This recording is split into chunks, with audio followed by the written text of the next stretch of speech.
This is my geriatric syndrome presentation on urinary incontinence. My name is Alexandria Watson. Thank you so much for stopping by. The definition of urinary incontinence is when a person leaks urine by accident. It can affect anyone, but is most prevalent in older adults, especially women. When a person urinates, the muscles in the bladder tighten and move urine from the bladder to the urethra. From here, muscles around the urethra relax, and then urine is passed from the body. Urinary incontinence can have a profound impact on quality of life as well as an individual's perception of their health.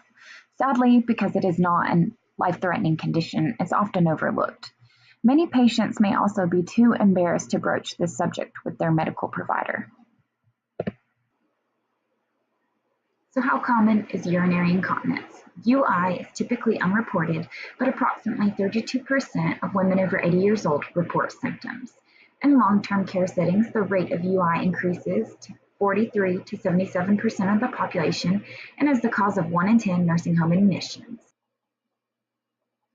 So why is this so important? As I already stated, UI is the main cause of nursing home admissions, but it's also imperative for healthcare providers to properly diagnose and treat their patients in order to preserve quality of life and promote independence. UI is also responsible for skin breakdown, pressure ulcers, and frequent falls. Stress incontinence results in a loss of urine when coughing or laughing. Urge incontinence occurs when urine loss is associated with urgency but not necessarily relating to the urine quantity in the bladder. Overflow incontinence is the involuntary loss of urine associated with incomplete emptying of the bladder. The patient in my case study was an 86-year-old female admitted to the hospital with psychosis. She was a resident of an assisted living facility and needed referral for confusion and visual hallucinations. Her health history includes stroke, hypertension, hyperlipidemia, UTI, and hypothyroidism. Typical presentation of UI includes obesity, changes in mental status, tremors, general weakness, suprapubic tenderness, and a history of vaginal childbirth or abdominal surgeries. You can see some common complaints of UI as well as positive ROS. As you can see, the patient's vital signs were stable. Positive findings included pad usage, mental status change, confusion, decreased mobility, and suprapubic tenderness.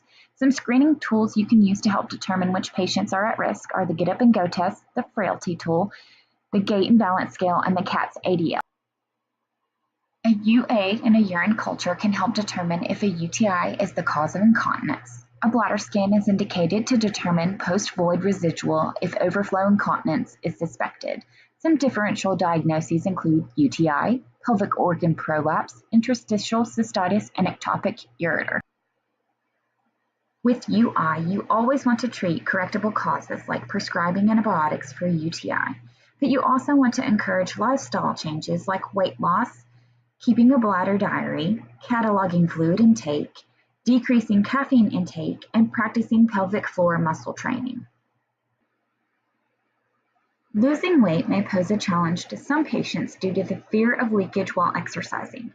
Other challenges include social isolation and depression. The inability to care for oneself is often the precipitating factor in nursing home admissions. This makes it hard for exercise and diet regimens to be followed. It's so important to teach patients, family members, caregivers, and other healthcare providers that UI is not a normal part of aging. Behavioral therapy like Kegel exercises and self-catheterization can be discussed and taught in the primary care setting.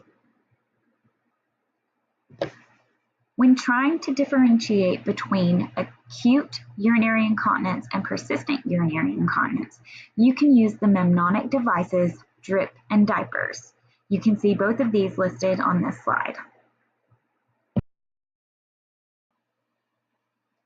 Socioeconomic issues that may arise include patients who do not have access to healthcare due to financial constraints. When communicating with patients about topics that may cause embarrassment, you want to utilize open-ended questions to gauge how the patient feels and let this steer the conversation. Here are my references for my presentation. Thank you so much for listening, and I hope you learned something valuable about urinary incontinence.